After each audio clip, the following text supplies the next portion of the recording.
The Valley of the Sun. I'm Dave McClellan along with Steve Evans, and we're at Firebird Raceway just outside Phoenix, Arizona for the 4th annual Castrol GTX Fall Nationals. The story of this race could be called Crew Chiefs Under Fire. Steve is with the next one under the gun.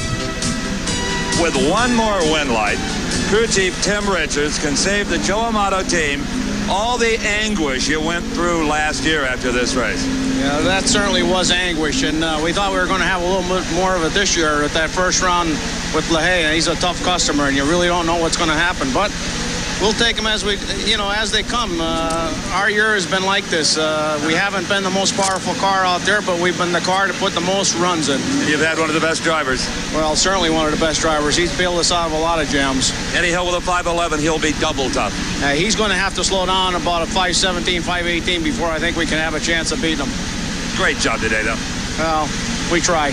Oh, and succeeded in many ways. It was just a year ago that Dick LaHaye defeated Joe Amato at this race, and that set up the climactic run when Joe Amato defeated Dick LaHaye at the Winston Finals to claim the Winston Championship. Well, this year, Joe Amato took care of Dick LaHaye in the very first round. Okay, it is time for Pro Stock. First race in the second round. We often call these the factory hot rods, but they may be the most sophisticated cars as far as construction is concerned in all of drag racing. 2,350 pounds, 500 cubic inch maximum size engines, 2 4-barrel carburetors, racing gasoline. These are cars that the fans here at Firebird can truly identify with. A Pontiac and a Chevrolet. Harry Scribner driving the Chevy Camaro out of Simi Valley, California, won his first and only national event title earlier this season at Sears Point, California. Against him is Nick Nicholas from Jackson Heights, New York. He's at the wheel of the Pontiac Trans Am. He has yet to win an NHRA national event title. Nicholas barely qualified in the 16 spot. He hole shot at Tony Preston in round number 1, and he's got a tremendous hole shot going for them here. Either that or Scribner was dead late. A big advantage off the starting line for Nicholas, and he parlays it into a win at the finish line. Nicholas with a 7.58 second elapsed time. His speed 183 miles an hour, and Steve, you were exactly right. Harry Scribner was late. He had a 7.55, a quicker time, but yet he lost. Here we're riding with Bob Glidden, our in-car camera showing the actions as Bob goes through the burnout procedure. Racing against him is Butch Leal at the wheel of the Delco Battery Pontiac Trans Am. And of course, Leal is an old nemesis for Mr. Glidden. There you see all of the levers that are necessary to ship through the 4 speeds in that Ford Probe, which is undefeated. It debuted 2 weeks ago. We told you earlier, set the national record, went on and won the race. And Glidden says that this car is still under development. The competition hopes that the development is over for the man from Indiana. Butch Leal, he is so proud of his starting line reflexes, and Dave, deservedly so. Leal should also be proud of the performance of his Pontiac at this 1,300-foot altitude racetrack. He qualified in the number 5 spot and defeated Frank Iaconio in the first round. That extremely slick motorcraft Ford Probe of Bob Glidden has yet to see anything but a win light. Look how twitchy Glidden is in the car, waiting for that flash of yellow, and he is off the mark, but Butch Leal is in front of him. Right now, Glidden can see Leal. And he's watching Leal fall back as the Ford Probe pulls ahead at the finish line, and by just a matter of inches, takes the victory. Glidden deploys the parachute and brings the car to a stop at a 7.50 second elapsed time. A close race. Leal had a tremendous advantage at the start, 0.04 of a second. He took a shot at that Christmas tree, and it paid off. It put him out ahead of Bob Glidden. But at the top of the racetrack, a combination of horsepower and aerodynamics in that new Probe paid off. Did Butch Leal ever test Bob Glidden on this day? Well, Steve, Bob certainly got an A on this exam. In the pits, crew chief Fuzzy Carter checking over the tire that he hopes will carry his driver Eddie Hill to victory over Joe Amato. Semifinals of the Fall Nationals. We're back at Firebird International Raceway Park. You see the dirt oval and the drag boat race course over there and the drag strip, and there's a road course. This is truly a multi-purpose facility. And in the pits of Kenny Bernstein, that is computer wizard Ray Alley checking over the readings and the information from the previous run to try to help crew chief Dale Armstrong improve on the next one when they race Mike Dunn. The crew reassembling the engine in Kenny Bernstein's car while on the starting line. We're still in round number 2 of Pro Stock Eliminator. Joe Sway at the wheel of the Pontiac Trans Am racing against Bruce Allen in the Levi Garrett Chevy Beretta out of the Rare and Morrison Racing Team.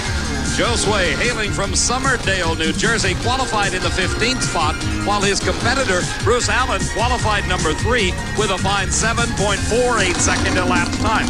But that was over qualifying. Today, the temperature's considerably different.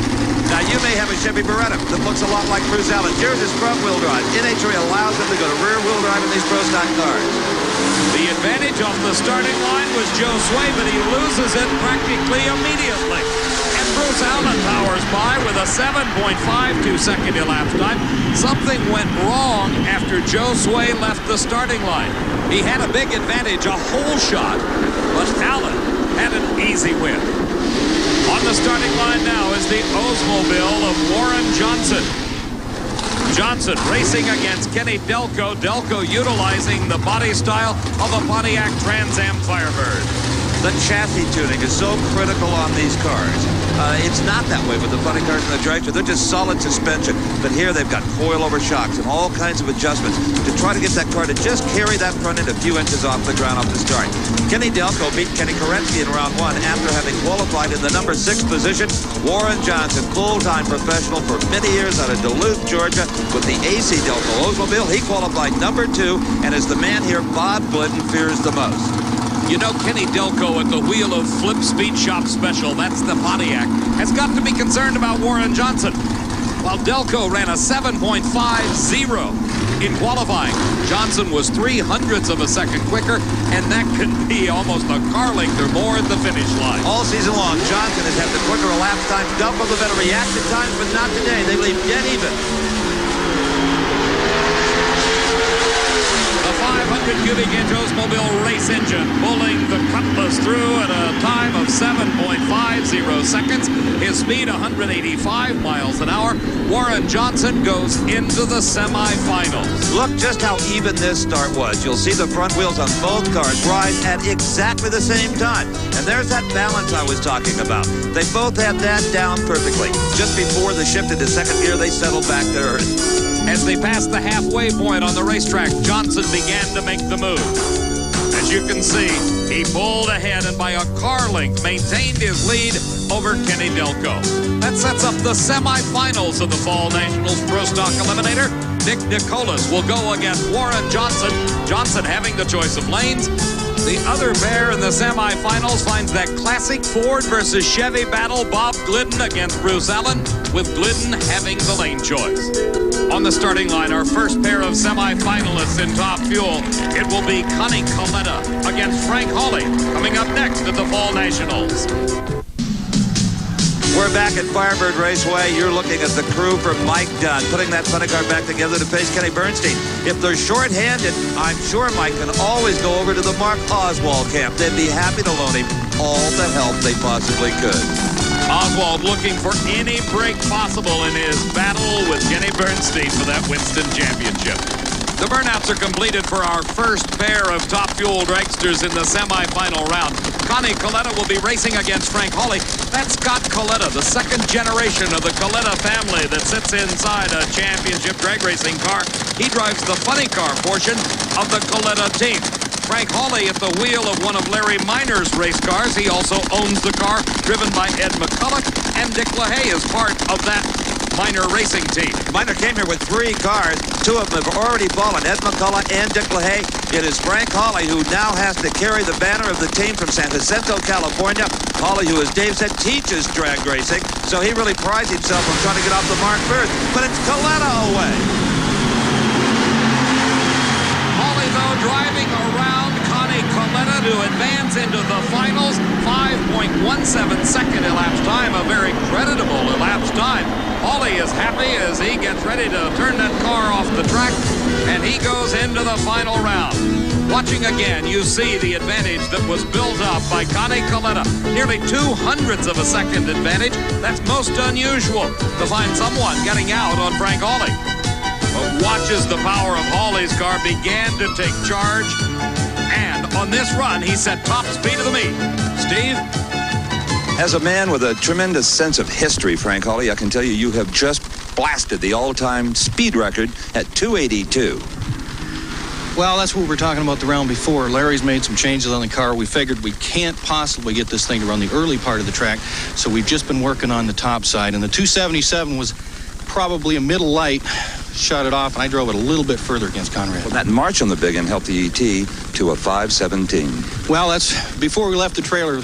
Larry said, what do you think? I said, we're going to run a 19. And that's all we're looking at. Eddie Hill is a tough competitor, Joe Amato, but sometimes it's your day, and maybe this is it for us. I'll let you find a cold towel. Thank you very much. Into the Firebird track record book goes Frank Hawley with that incredible 282-mile-an-hour charge. While back on the starting line, two drivers that are concerned primarily with elapsed time. And Winston points. If Joe Amato can win right now, he will have the title. He won't have to worry about next weekend. If Eddie Hill can win, on the other hand, Eddie Hill in points will go around Darrell Gwynn into the number 2 spot, have an outside chance of winning the title himself, and for sure will pick up at least $15,000 more in Winston cash than he would have in that 3rd spot. This has been a season of recognition for Eddie Hill. Not only is he the quickest man in history, he is the first man ever to run in the 4-second bracket. Earlier today in pre-race ceremonies, Eddie Hill was presented a commemorative ring from the Krager 4-Second Club. Krager, the manufacturer of the wheels used on so many of these race cars, started a 5-second club. The late Mike Snively was the first man ever into the 5s over 15 years ago. And now Joe Harudka, the president of Mr. Gasket, the parent company of Krager, presents not only a ring to Eddie, but a pendant to Ursi. And you saw the look of shock on Ursi's face. She had absolutely no idea that the distaff side of these racing teams would also be acknowledged. And as they did with their 5-second club, the first 8 drivers into the force will be so honored. Of course, Krager, also the sponsor of the Krager Top Fuel Classic that will be run in just a couple of weeks at Pomona at the Winston Finals. $50,000 of Joe Harudka's money will be going to the winner, and you can watch it later on this year right here on ESPN. All right, here we go. Joe Amato in the far lane. Will he be the Winston champion? He is 5 seconds away from clinching $150,000. Eddie Hill is out to prevent that. Joe Amato smokes the tires, and Eddie Hill drives right past him. Eddie Hill moves into the number 2 spot. Joe Amato will have to wait. 5.22 seconds elapsed time. His speed, 271 miles an hour. Amato recovered quickly and ran a 5:31. But you saw what happened as we look back in replay. Eddie Hill and Joe Amato, with Hill having a slight advantage at the start. The problems for Amato came at mid-course when his car lost traction. He hazed the tires, had to lift, and Eddie Hill drove past him. That sets the final. Eddie Hill against Frank Hawley, and Hawley will have the lane choice in the final round.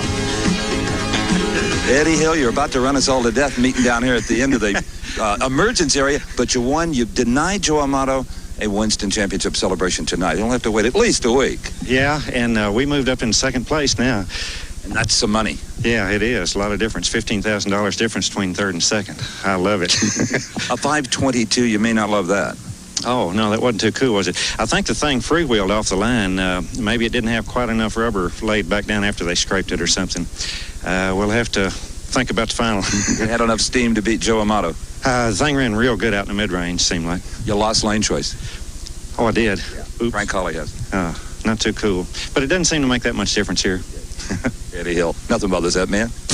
On the starting line, Kenny Bernstein wants to pad his points lead. He's coming around, getting ready to race in the semifinals at the Fall Nationals.